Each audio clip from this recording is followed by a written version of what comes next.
ایک بدو آیا، کہنے لگا اے محمد، آپ نے کہا لبیک۔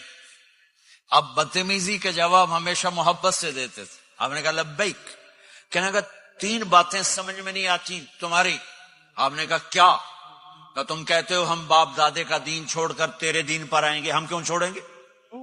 اچھا، اور کہ تم کہتے ہو روم فتح ہو جائے گا، ایران فتح ہو جائے گا، اتنے بڑے بادشاہ کہ تیرے فقیر بندے کیسے فتح کریں گے؟ اچھا، تیسری کہ تم کہتے ہو مر کے مٹی ہو کر پھر زندہ کیے جائیں گے، کون زندہ ہوا ہے آج تک؟ کوئی پیو دادا ساڈا اٹھی تھے قبریں سارے موئے پین کتھوں آ گئے؟